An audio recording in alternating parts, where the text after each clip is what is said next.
Olá, boa noite, amigos e amigas que sintonizam com todos nós nesse momento pela página do GELD, do Grupo Espírita Leon Denis de Uberlândia. Para mim é uma alegria voltar a essa casa, ainda que de forma virtual, né? Essa casa tão querida, onde eu tenho grandes amigos e muita admiração por todos eles. Então, a minha gratidão pela oportunidade, pelo convite de estarmos juntos em mais um momento de reflexão. E o tema que nós gostaríamos de conversar nessa noite, talvez seja a parábola mais conhecida do Evangelho. A parábola do filho pródigo, ou a parábola dos dois filhos, como quiserem. Muitos estudiosos acreditam que essa parábola, a parábola do filho pródigo, a parábola dos dois filhos e a parábola do bom samaritano, as duas são capazes de abarcar toda a moral trazida pelo Cristo. Tamanha a grandeza da sua profundidade moral que essas duas passagens encerram em si mesma. Então, por isso, talvez sejam as duas também igualmente mais conhecidas de todos nós, não é? Boa noite, Célia Souza, seja bem-vinda lá de Uberaba. Boa noite, Dete Azevedo.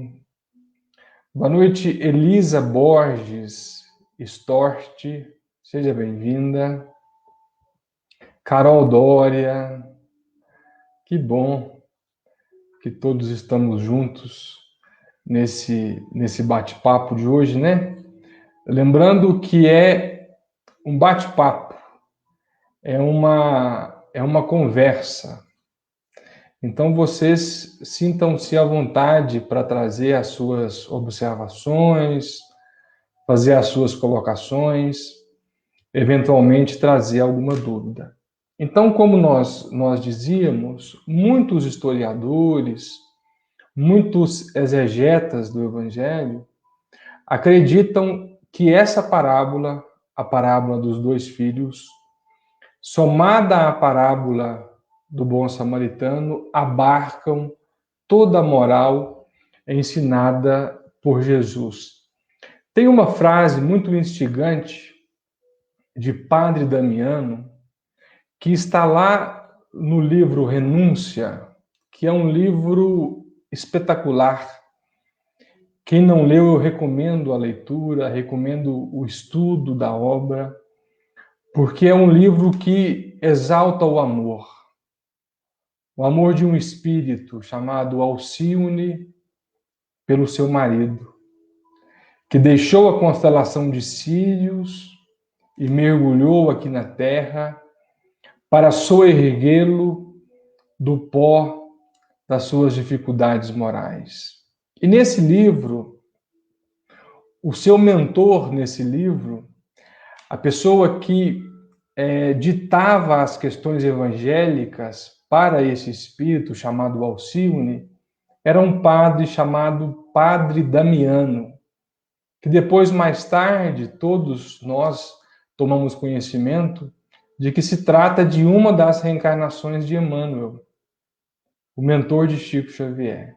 Então, um dia, realizando um culto do Evangelho no lar doméstico, na casa de Alcione, na casa de sua mãe, Padre Damiano disse uma frase que todos nós deveríamos levá-la em consideração todas as vezes que decidíssemos fazer um mergulho mais profundo no estudo do Evangelho. Padre Damiano disse assim: o estudo do Evangelho é comparado a uma pesca de luzes celestiais. Realmente, a leitura do Evangelho, a exegese, o mergulho que nós nos dispusemos ou dispomos a fazer, todas as vezes que nos colocamos na posição de ler uma passagem evangélica, deveria ser essa, a de fazer uma pesca. Mas não uma pesca qualquer, uma pesca de luzes celestiais. Kardec nos chama a atenção na introdução de número 2 do Evangelho segundo o Espiritismo, que é muito importante nós conhecermos o contexto histórico das passagens evangélicas. Porque nós estamos estudando, mergulhando em um texto que foi escrito há mais de 2000 anos. E é preciso considerar que tudo mudou de 2000 anos para cá. A sociedade mudou, as famílias mudaram, a forma da organização social igualmente mudou.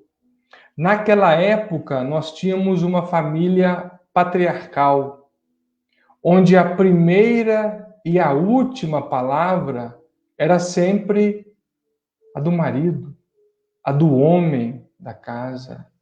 Os filhos, em especial, o filho mais velho, tinha uma posição igualmente muito bem definida na família.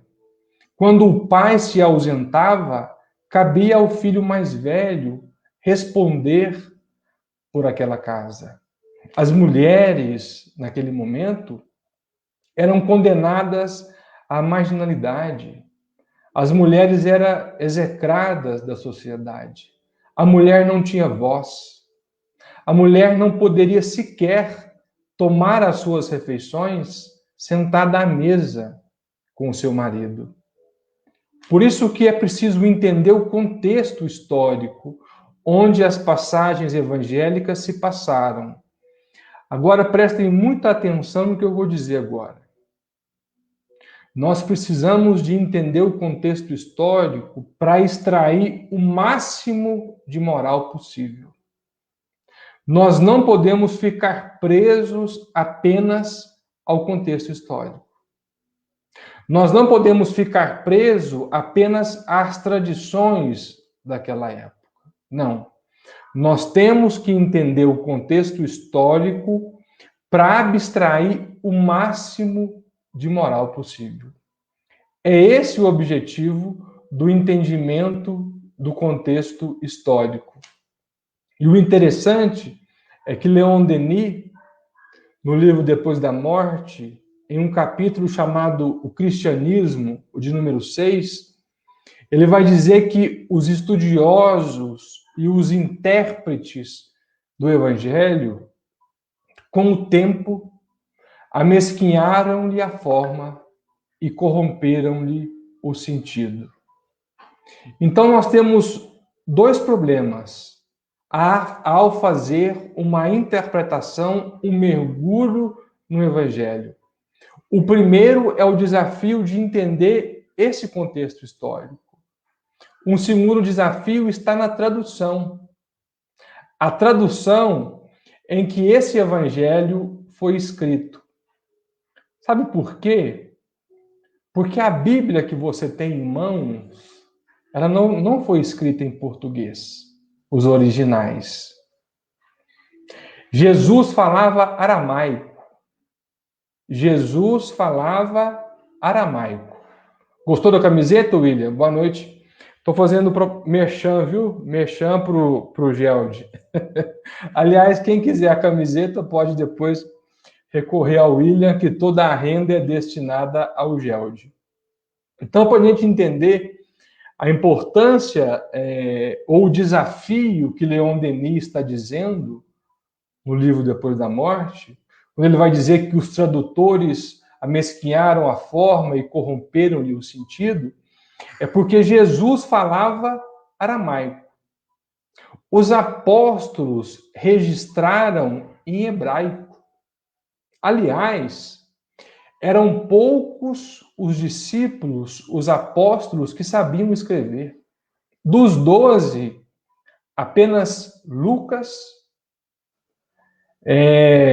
que era médico, que veio mais tarde, Judas sabia escrever porque era um mercador, e Levi, o nosso Mateus, porque era um cobrador de impostos. Então, apenas 3 de todo daquele rebanho de 12 sabiam escrever. Então, Jesus falava em aramaico e os apóstolos registravam em hebraico. Já é uma primeira tradução, não é? Imagine aqui agora. Imagine que você estivesse me ouvindo de Londres, por exemplo. Eu falando em português e você anotando tudo aquilo que eu estou dizendo em inglês. Já é uma primeira tradução. No entanto, os originais do Velho e do Novo Testamento não estão em aramaico. Eles foram traduzidos e imortalizados no grego. Então nós temos uma segunda tradução. Jesus falava em aramaico, foi traduzido para o hebraico e foi imortalizado no grego. Então, por exemplo, Saci. Quem foi Saci? Saci foi um autor que Kardec utilizou. As passagens que estão contidas no Evangelho segundo o Espiritismo, Kardec usou a tradução de Lemaitre Saci. O que Saci fez? Foi lá, pegou os originais em grego e traduziu para o francês. Então nós temos aí uma terceira tradução. E uma coisa que é impossível de se fazer, é de existir uma tradução 100% isenta. Porque há os vícios de linguagem. Ou seja, aquela tradução passa pela minha experiência de vida, por aquilo que eu já vivi, por aquilo que eu já experimentei. Então, possivelmente, Lemaitre Saci, quando foi traduzir para o francês, ele declinou no papel vícios da sua linguagem, daquilo que lhe era próprio.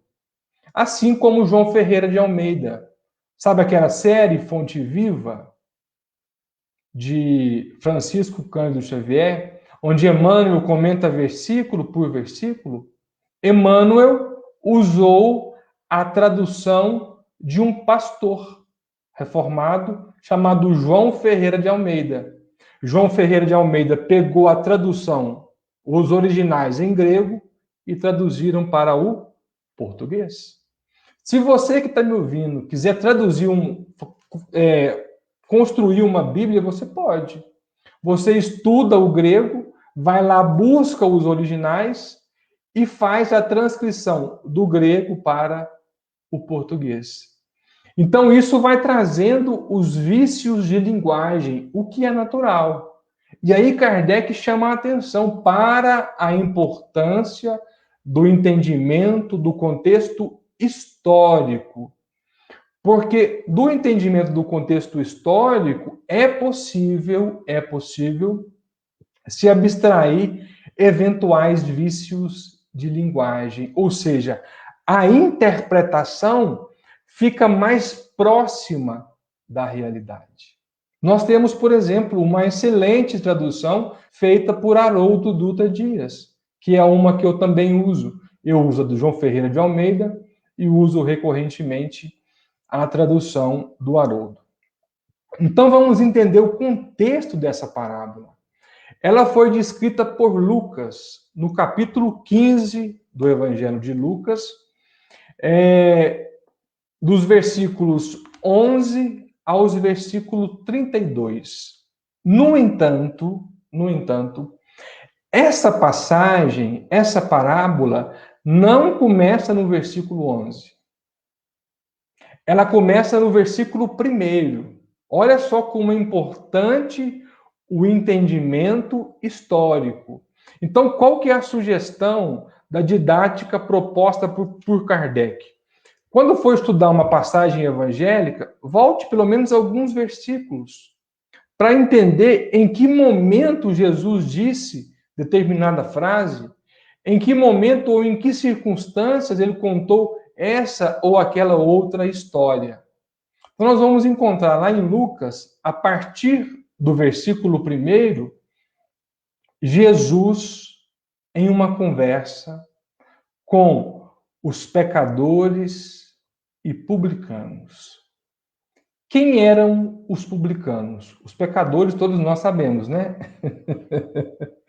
Todos nós sabemos, né? Quem somos os pecadores. Mas quem eram os publicanos? Os publicanos eram os cobradores de impostos. E eram tidos como homens de má vida. Por quê? Porque quase sempre eles eram violentos ao recolher os impostos. Quase sempre eles cobravam além do que era de direito. Então isso criou uma indiferença natural, porque naquela época as pessoas não gostavam de pagar impostos. Hoje todos gostamos, né? Mas a questão do imposto era tão grave, mas tão grave, boa noite, Emanuele, que as pessoas moravam na Palestina e eles recolhiam os impostos ali e levavam para Roma. Era como, por exemplo, se os Estados Unidos viessem no Brasil e cobrassem os nossos impostos. E, além disso, agissem com violência para com todos nós. Então, isso criou uma indiferença entre o povo judeu e os publicanos, que eram os cobradores de impostos. E aí, os fariseus e os escribas vão encontrar Jesus tendo uma conversa com pecadores e publicanos, que eram tidos como povos de má vida. Assim como Jesus conversava com prostitutas, assim como Jesus conversava com os samaritanos, com a mulher samaritana à beira do poço, a mulher assusta quando vê um homem judeu conversando com ela. E o interessante, meus irmãos, vocês já pensaram em que momento os judeus, a sociedade daquela época, aventou ou cogitou a possibilidade de crucificar Jesus? Vocês já pensaram sobre isso? Por que Jesus foi crucificado? Será que foi porque ele multiplicava pães e peixes? Eu acho que não. Você acha que eles matariam uma pessoa que multiplicava pão e peixe? Será que eles aventaram a crucificação de Jesus quando Jesus começou a curar os cegos? Vocês acham que uma sociedade mataria uma pessoa que fazia os tidos milagres? Não. Será que eles aventaram a possibilidade de matar Jesus quando viu Jesus ressuscitando Lázaro e a filha de Jairo? Não. Jesus despertou a ira do farisaísmo foi quando ele começou a sentar à mesa com pecadores, com publicanos, com os pobres, com os coxos, com os pecadores. Jesus foi crucificado porque ele executou a lei de amor. O amar ao próximo como a si mesmo. Porque o farisaísmo daquela época era o do faça o que eu digo, aliás, façam o que eu falo, mas não façam o que eu faço. Jesus foi crucificado justamente porque ele fazia questão de conversar com os pecadores, com os publicanos, com os adúlteros, com as prostitutas, com os samaritanos. Porque Jesus era o mestre de todos. Então os fariseus e os escribas chegaram e viram Jesus sentado com pecadores e publicanos. E aí os fariseus disseram assim: olha lá ele. Olha lá o Nazareno, aquele que senta à mesa com pecadores e publicanos. Jesus, de forma muito paciente, muito acolhedora, ele deve ter dito para os fariseus e para os escribas: vem aqui, senta aqui no meu colo, que eu vou contar 3 historinhas para vocês.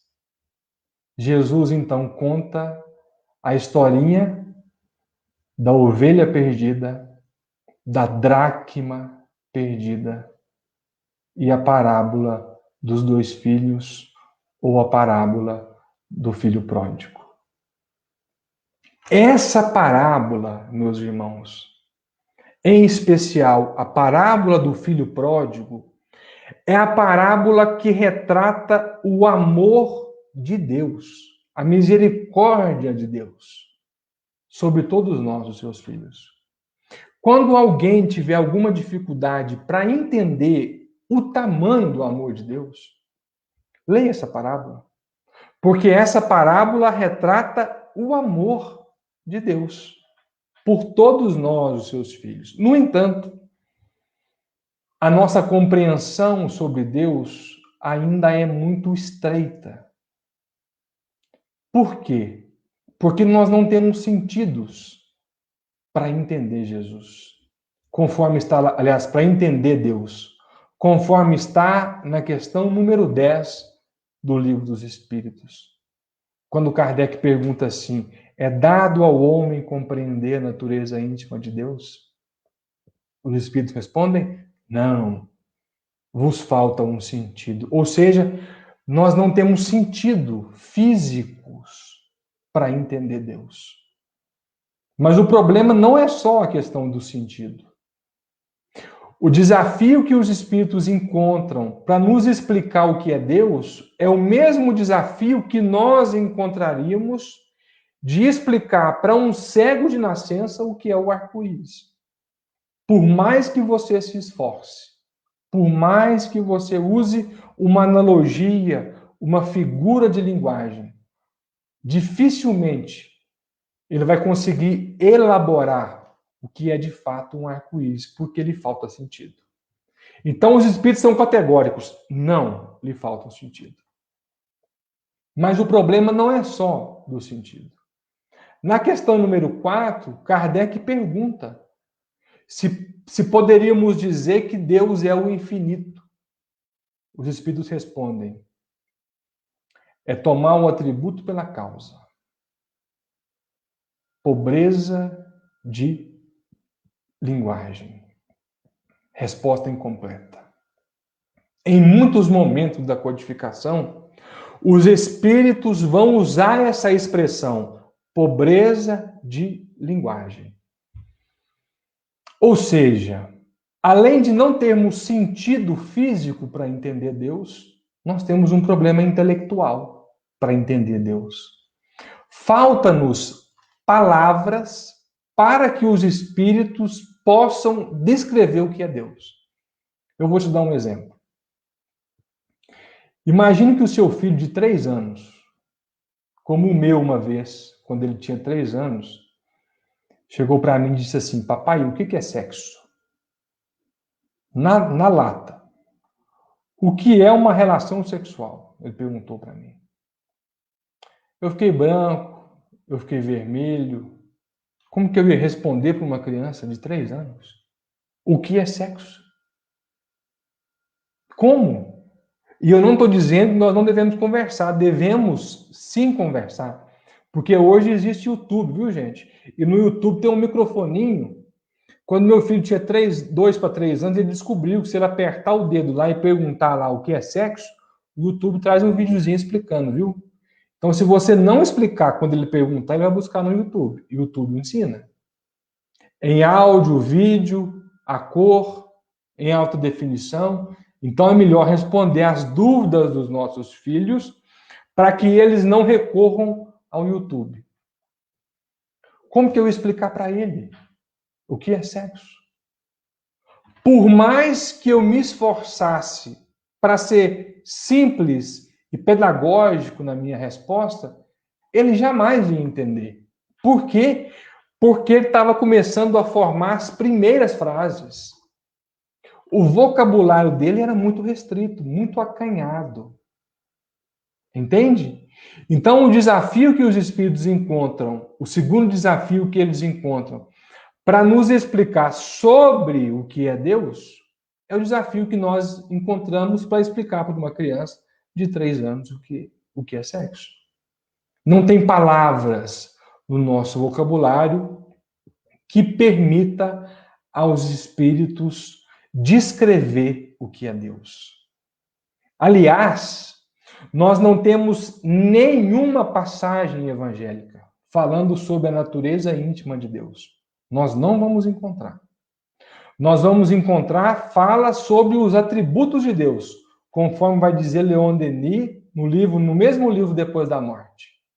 Já que nos falta sentido e palavras para compreender Deus, nós podemos estudar os seus atributos e disso concluir alguma coisa. Então, sobre os atributos de Deus, nós temos nos evangelhos. Mas sobre a natureza íntima de Deus, nós não temos, porque falta sentido para entender o que é Deus. Então, essa parábola é uma parábola que fala do amor, desse amor ininteligível para muitos de nós. Mas para tentar trazer essa passagem para o nosso cotidiano, eu queria contar para vocês uma história, e nós já vamos entrar na parábola, uma história que eu vi recentemente que me marcou muito, de uma mãe que tinha 2 filhas gêmeas. E as 2 sofriam de uma insuficiência renal, onde o único tratamento possível para elas seria um transplante de rins. 2 filhas, as 2 com insuficiência renal. E aí, a mãe fez um teste de compatibilidade. E adivinhe, a mãe era compatível. A mãe poderia doar o rim para as suas filhas. No entanto, ela tinha 2 filhas e poderia doar um só. Imaginem a dor dessa mãe. Que prova que essa mãe não estava experimentando. Como escolher? Qual filho escolher? Qual filha escolher? E aí ela disse algo na reportagem que me emocionou muito. Ela falou, olha, a minha vontade, se eu pudesse, se a ciência me permitisse, eu gostaria de doar um rim para cada filha e fazer hemodiálise pelo resto da minha vida. É um amor de mãe. Um amor mais palpável. Aquele que mais se aproxima do amor de Deus. Então, a primeira mensagem que eu gostaria que todos levassem para casa hoje. O mais pródigo dessa parábola talvez não seja o filho. O mais pródigo dessa parábola é o pai. Porque qual pai não é pródigo? Qual pai que não faria e não daria tudo para os seus filhos, mesmo sabendo que isso, pedagogicamente falando, é equivocado? Hoje, enquanto tomava banho, eu estava buscando na minha memória algum momento em que o meu pai disse não para mim, eu não me lembro. Ele e a minha mãe sempre fizeram tudo por nós. Então, essa parábola é a parábola do pai pródigo. Porque nós, pais, somos pródigos. O que nós não seríamos capazes de fazer pelos nossos filhos. Se você é capaz de fazer tudo pelo seu filho, imagine o que Deus não faria por você. Não faria por mim e não faria por todos nós. Segundo ponto, muito importante dessa passagem, é que essa passagem é a passagem do filho pródigo. Mas em outras interpretações é a passagem dos 2 filhos. Isso quer dizer que na passagem nós temos o pai e 2 filhos. E comumente nós esquecemos do filho mais velho. Nós só nos lembramos do filho pródigo. E olha como a parábola começa. Um homem tinha 2 filhos. O papel do Espiritismo é o de ampliar a nossa percepção. Nós precisamos mergulhar no Evangelho, conforme nos recomendou o Padre Damiano, e observar cada palavra, cada frase, porque não existe uma personagem deslocada na parábola. Não. Não existe nenhuma personagem e nenhuma expressão colocada aqui por acaso. Então nós temos nessa passagem 2 filhos. O filho mais velho e o filho mais novo. Mas comumente nós pensamos só na figura do filho pródigo e esquecemos o filho mais velho. Que em muitos momentos da passagem é até pior do que o filho pródigo. É muito comum quando a gente vai ver alguma interpretação de Marta e Maria. Já viu daquela passagem? E aí todo mundo crucifica Marta e santifica Maria. Como se Marta não tivesse virtudes. Imagine se Jesus chegasse na sua casa hoje e a sua cozinha tivesse aquela cozinha de domingo. Sabe aquela cozinha de domingo que vai almoçar todo mundo na sua casa? Os filhos, os netos, os agregados, as noras que só almoçam e larga tudo sujo. Que aqui em Ibiá é assim, ou na cidade de vocês não é assim. Aqui as noras comem, vai embora, larga tudo para a sogra. Imagine se Jesus chegasse na sua casa e entrasse na sua cozinha, num domingo depois do almoço. Será que você não daria, ou eu não daria, pelo menos um tapa, uma ajeitadinha nas coisas ali, não? Para receber melhor Jesus? Não prepararia um café para Jesus? Um pãozinho de queijo para Jesus? Então, é preciso olhar a virtude e os eventuais vícios e problemas dos 2 personagens. Porque na passagem de Marta e Maria, a passagem não crucifica um e nem santifica o outro. Isso é um entendimento equivocado. O que nós temos que fazer é aliar o melhor dos 2, o melhor das 2 personagens. Porque as 2 tinham qualidades. Se fosse na Emanuele, por exemplo, ela faria muitas e muitas roscas, porque o dona de casa prendada é essa Emanuele, viu? Ela faz, William come e posta para todos nós, né? Então, essa é uma passagem que retrata a passagem de 2 filhos. Então, vamos à parábola. Já é 7h30, gente. Como o tempo passa, né? Eu vou ler a parábola e depois a gente vai discutir alguns pontos importantes da parábola. Um homem tinha 2 filhos. Lembram disso? 2 filhos. Disse o mais moço ao seu pai: dá-me a parte dos bens que me toca. E ele repartiu os seus haveres entre ambos. Poucos dias depois, o filho mais moço, ajuntando tudo que era seu, partiu para um país longínquo. E lá dissipou todos os seus bens, vivendo dissolutamente.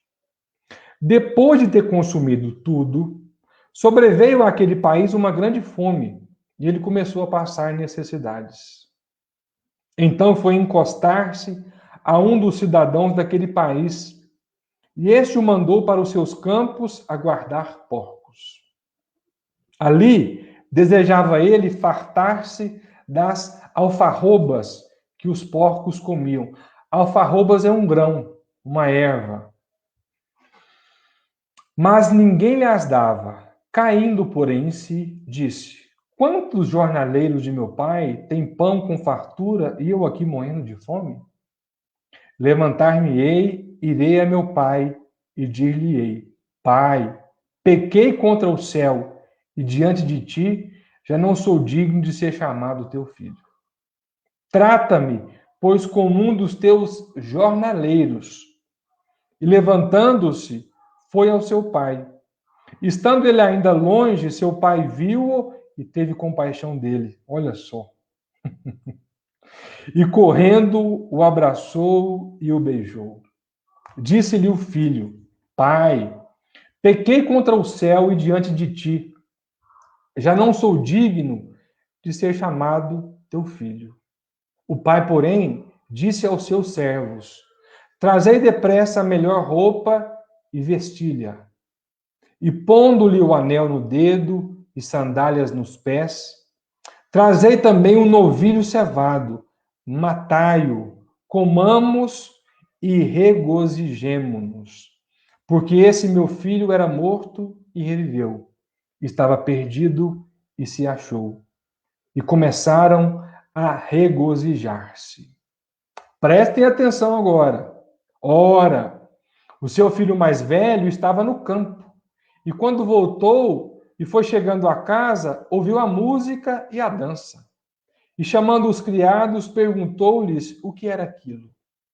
Um deles respondeu: Chegou o teu irmão, e teu pai mandou matar o novilho cevado, porque o recuperou com saúde. Então ele se indignou e não queria mais entrar. E sabendo disso, o seu pai procurava conciliá-lo, mas ele respondeu: Há tantos anos que te sirvo, sem jamais transgredir uma ordem tua, e nunca me deste um cabrito para eu me regozijar com os meus amigos. Mas quando veio este, teu filho que lhe gastou teus bens, como meretrizes, tu mandaste matar o novilho mais gordo, respondeu o filho. Respondeu o pai, desculpa. Filho, tu sempre estás comigo, e tudo que é meu é teu. Entretanto, cumpria regozijarmos-nos e alegrarmos-nos, porque este teu irmão era morto e reviveu, estava perdido e se achou. Essa é a parábola. Imaginem em uma sociedade patriarcal, onde os pais tinham a primeira e a última palavra, onde as famílias viviam como cooperativas, as sociedades viviam como cooperativas, porque nós estamos falando de uma sociedade da época onde as vilas tinham 10, 20 famílias no máximo. Então tinha ali um programa de troca de bens, de donativos. Imaginem o filho mais novo chegar para o pai e dizer para ele assim: pai, estou cansado. Estou cansado. Eu quero a minha parte dos meus bens, porque eu vou embora. Imagine isso para um pai. Um filho, na ordem natural das coisas, ele só tem direito aos bens do pai numa eventual morte. Ao pedir os bens, a metade dos bens que lhe cabia, porque eles eram 2 irmãos, ele estava automaticamente desejando o quê? A morte do seu pai. Era como se ele tivesse se apartando daquela família e daquela sociedade. Porque ele levaria com ele os bens e aquela sociedade também deixaria de contar com os seus serviços, com os seus préstimos, que para aquela época era muito importante para a manutenção de todas as famílias. Em outras palavras, o que esse filho estava desejando era a morte do pai. E o que o pai faz? O pai pega os bens, 50% daquilo que era seu, e dá para o filho. Então, meu filho, eu ainda não morri, eu ainda estou aqui, mas eu vou satisfazer a sua vontade. Porque esse pai era Deus. E o Deus sempre faz tudo pelos seus filhos. Não percamos essa expressão de vista. Deus sempre faz tudo pelos seus filhos. Ainda sabendo que aquele não seria o melhor caminho para ele. Porque o pai tinha consciência disso. Deus tem consciência de todos os nossos atos. Mas ele não infringe uma lei. Aliás, ele não infringe as suas leis. E a primeira delas é a do livre-arbítrio. Nós somos livres para fazer as nossas escolhas. Livres. Mas nós somos responsáveis por aquilo que semearmos. Conforme vai dizer Denis no livro Problema do Ser, o Destino da Dor.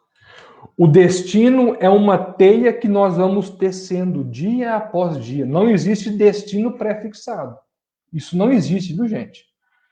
Quando nós entramos na carne, o que existe é um projeto reencarnatório. Os temas principais são abordados, são levantados. Se aqueles pontos serão ou não cumpridos, depende de cada um de nós. Não é? Então, ainda que este caminho seja um caminho equivocado, ainda que esse caminho seja o caminho da dor, Deus permite que nós o tracemos por misericórdia. Porque a dor, nesse caso, tem um efeito terapêutico. Tem um efeito terapêutico. Então, esse filho pega os seus bens e vai embora para uma terra distante. Chegando lá, ele gasta tudo que ele tinha. Ele consome toda a renda, toda os 50% da herança que lhe cabia. Perde tudo. E ao perder tudo, ele busca um emprego.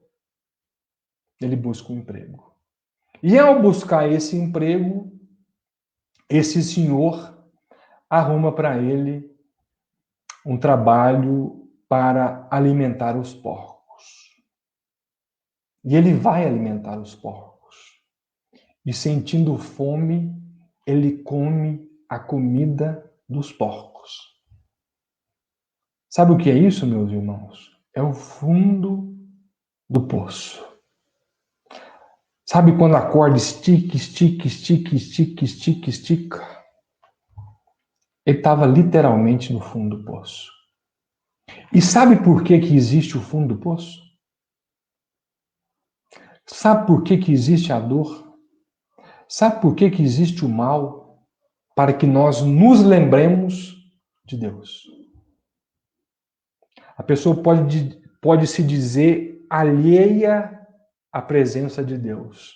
Até mesmo ela pode negar a existência de Deus. Ela pode se dizer ateia, o que não existe, né, conforme está na questão 652 do Livro dos Espíritos. Kardec pergunta se há povos ateus, os Espíritos respondem que não. A pessoa pode até negar a existência de Deus, pode até negar, mas isso não quer dizer que ele não exista. Então a dor existe para nos fazer lembrar de Deus. Emmanuel, no livro Consolador, vai dizer isso, que o papel da dor é o de nos levar de volta para casa. E quando ele estava no fundo do poço, de quem que ele se lembrou? Do pai. Do pai. Do colo do pai. E aqui existe a frase pedagógica de Deus. Porque ele pensa assim: os funcionários do meu pai, os empregados do meu pai, os jornaleiros do meu pai, estão levando uma vida melhor do que a minha. Eu não preciso disso. Porque nenhum de nós precisamos sofrer, meus irmãos. Deus não quer o nosso sofrimento. O sofrimento é uma escolha nossa. É teimosia. Sabe quando o pai fala assim, não é que menino teimoso, o pai está vendo que vai dar errado. Mas ele deixa. O meu filho, uma vez, quando nós morávamos numa outra casa, tinha um painel de televisão e o eletricista fez uma gambiarra e a tomada ficou do lado de fora. E o Pedro, pequenininho, toda hora colocava o dedo. Eu falei, olha, isso vai te dar um choque, vai fazer dodói. E ele temando. Quando nós distraímos, ele levou o dedo no fio. Tomou um choque. Falou, nós queríamos? Não. Mas depois daquele choque, ele entendeu que o melhor para ele era não colocar o dedo ali. Então Deus não quer o nosso sofrimento, não. Deus não quer. Porque o papel dessa lição é o de desmistificar aquele Deus que pune, que concedia o inferno para uns, que condenava uns ao inferno e concedia o céu a outrem. Essa parábola é para expressar a misericórdia de Deus e de que não existe esse Deus punitivo e vingativo que nós criamos.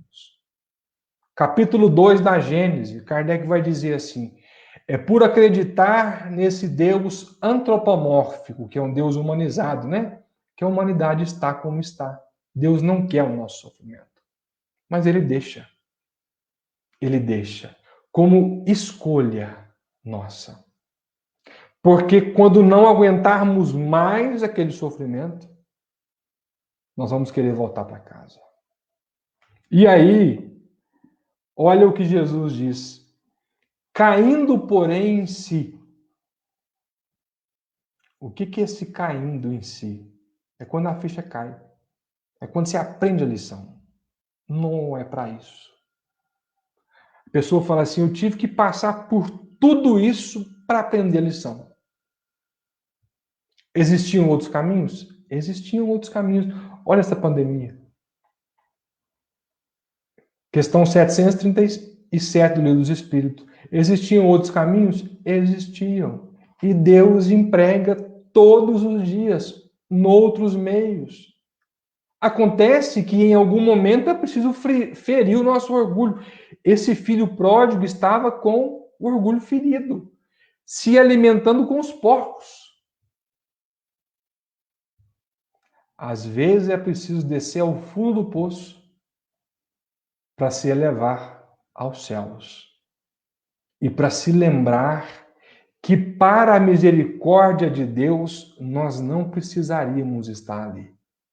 Porque estar ali foi uma escolha pessoal daquele filho.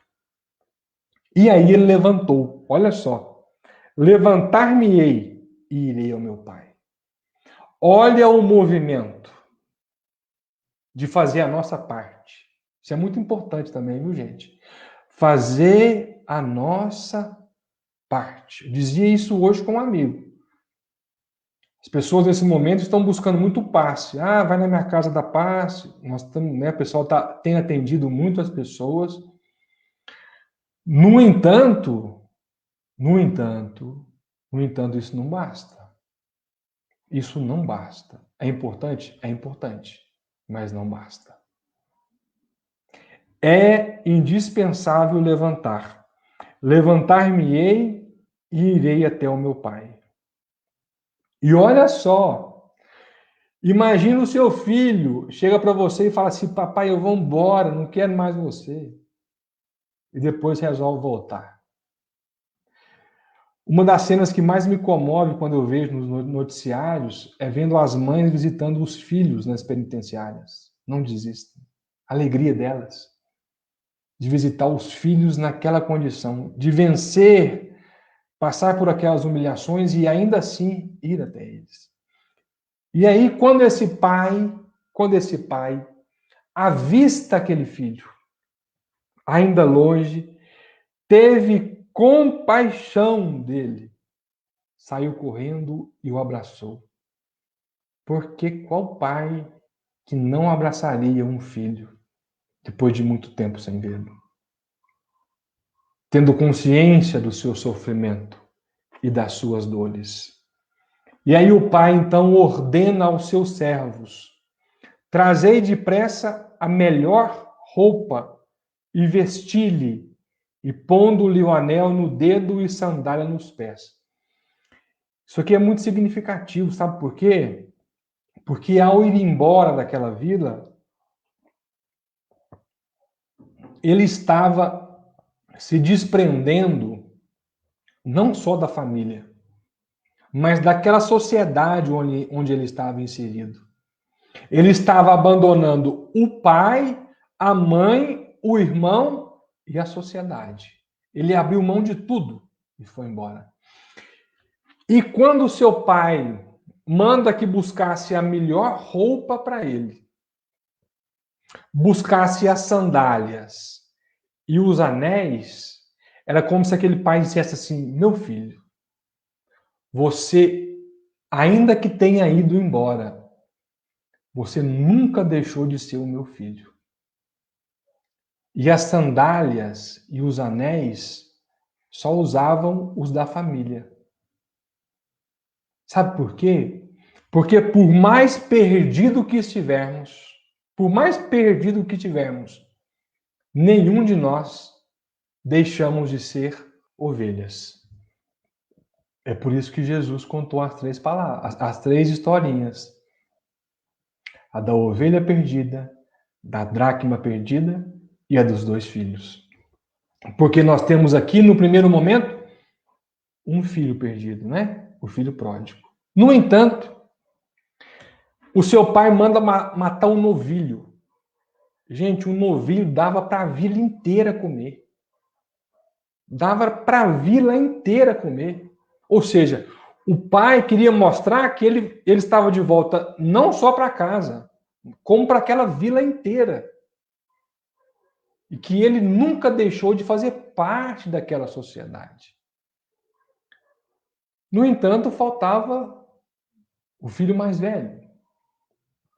Quando o filho mais velho está chegando em casa, ele vê aquela movimentação, levantou no filho a ira, o orgulho. Aí nós começamos a entender que não era só o filho pródigo que tinha problemas. O filho mais velho, muito embora tenha ficado, ele só pensava em si.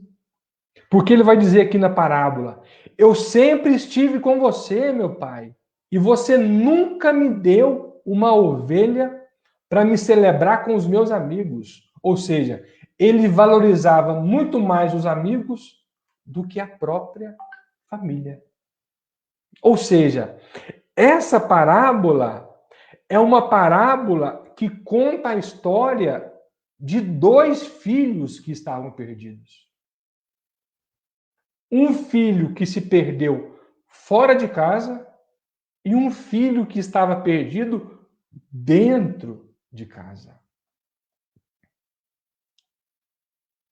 E esse filho que vai cobrar o seu pai, porque o seu pai fez uma festa para o seu irmão que tinha ido embora e tinha gastado tudo, representa o farisaísmo daquela época. Representa os escribas daquela época, que estavam cobrando Jesus, que estava sentado com publicanos e com pecadores. Os publicanos e os pecadores representam o filho pródigo, a ovelha perdida, porque Jesus veio para arrebanhar a todos. Jesus veio para aqueles que estão perdidos mesmos, para aqueles que estão doentes, porque aqueles que já estão no caminho, já estão no caminho. Então nós temos na figura do filho pródigo, os publicanos e os pecadores. Aqueles que pecaram, que erraram, mas que querem voltar para casa, porque não aguentam mais o sofrimento. E nós temos a figura dos escribas e dos fariseus, que muito embora estando dentro de casa, só falam, mas ainda não vivem o evangelho. Então essa parábola é a parábola que descreve a passagem de dois filhos perdidos. Um que estava fora e um que estava dentro de casa. Porque nenhum de nós ovelhas, nos perderemos. Custe o tempo que custar, em algum momento, nós nos encontraremos e entenderemos que o amor de Deus é misericórdia. E que quando decidirmos voltar para casa, Deus dará uma festa para nos receber. Que Deus abençoe o lar de cada um de vocês. Abençoe o Gelde, essa casa que eu aprendi a gostar, pelos amigos que eu lá tenho, né?